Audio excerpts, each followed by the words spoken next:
What's up, my dudes? Valk here. And today I want to talk about the massive changes that will be coming sometime in the future to anime crossover defense, because it is pretty big in terms of just like basically the way the game's going to work. Essentially, the entire meta is going to get warped based off the changes that are coming. So, Seb posted a couple days ago. I was going to cover it, but I wanted to kind of take my time in it, let other people kind of figure out on their own. But I do want to talk about it now because these changes will not happen soon. This is key.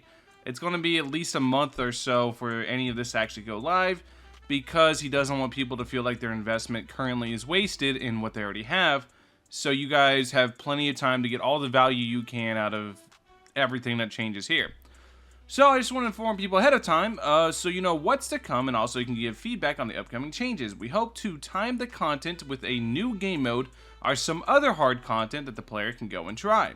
If these changes don't go live on that update, it will likely be soon after, though I can guarantee that these changes will not go live in the next update.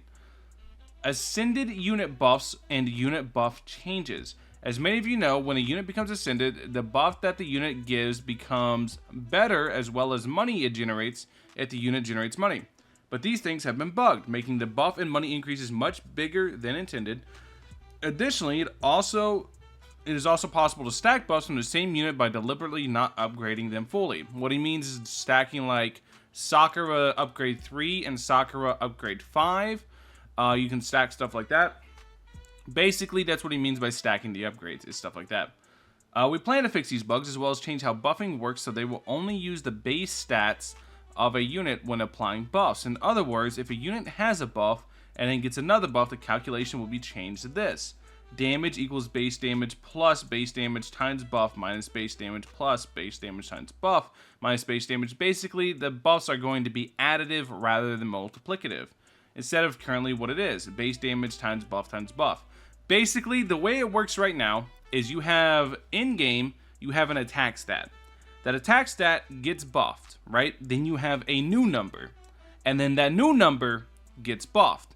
And then you have a new number. And then that new number gets buffed. And then you, etc. You get the idea.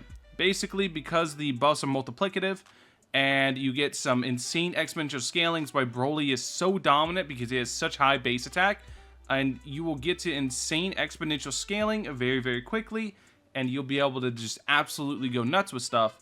That's what he's going to try to change. He's going to try to make it so instead of it being base number plus buff equals new number plus buff equals new number, it'll be base number times buff, and then it'll be base number times buff total. And then you'll have the buffs going plus buff plus buff.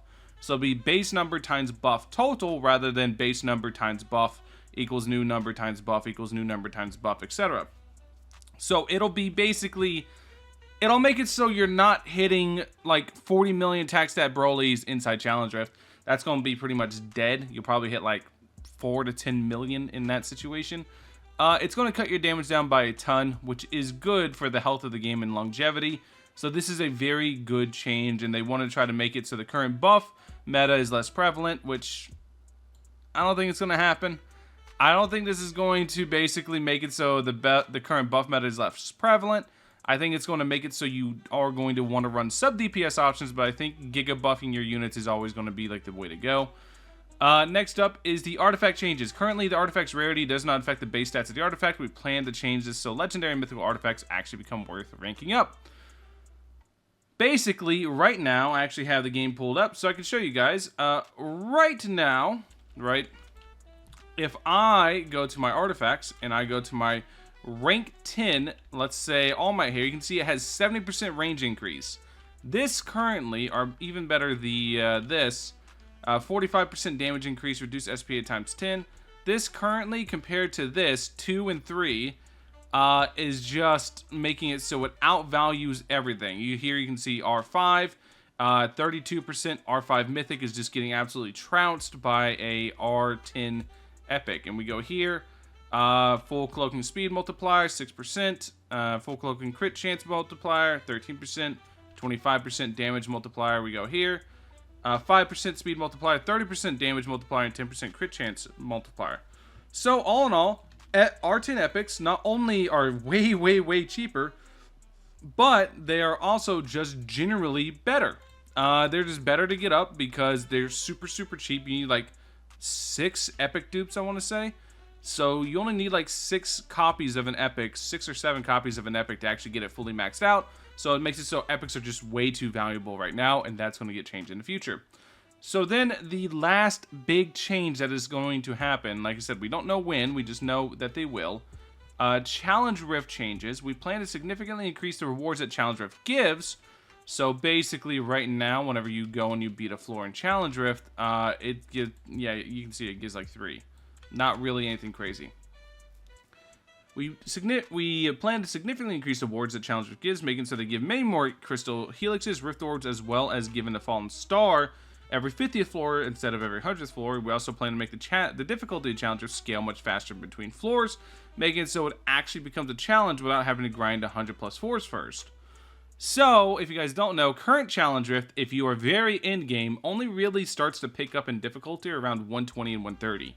Around those floors is really when it starts to get hard. Right now, if you have an R5 plus Mangekyo Sharingan with a Broly, you can probably just goober stomp your way past floor 100 pretty easily.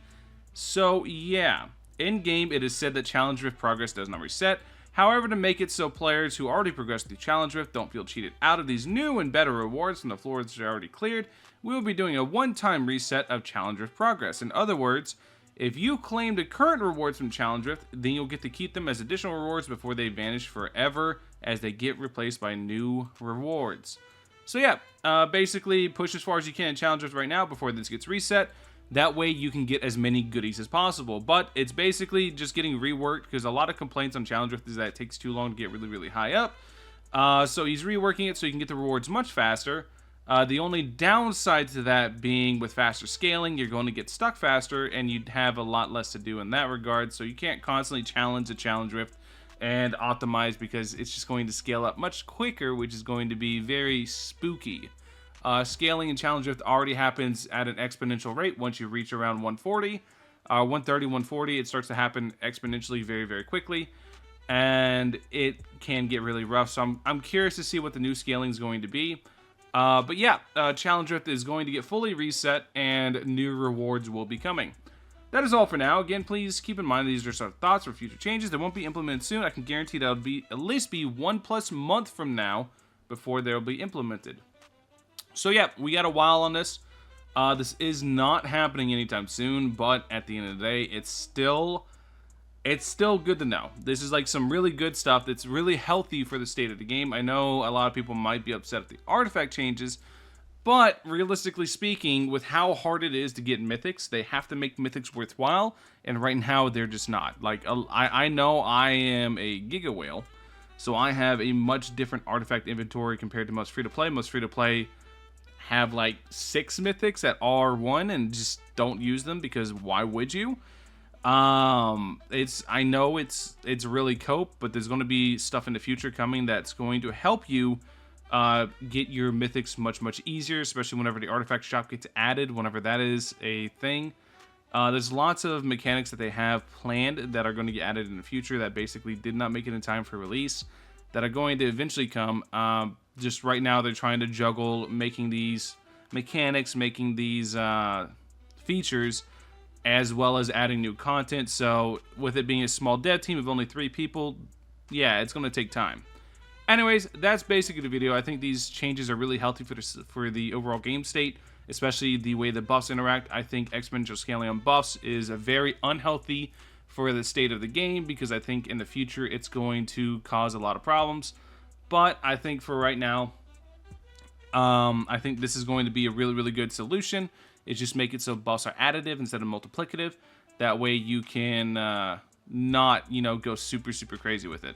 Anyways, thank you guys for watching. As always, hope you guys have a wonderful rest of your day. I'll catch you guys in the next one. Peace.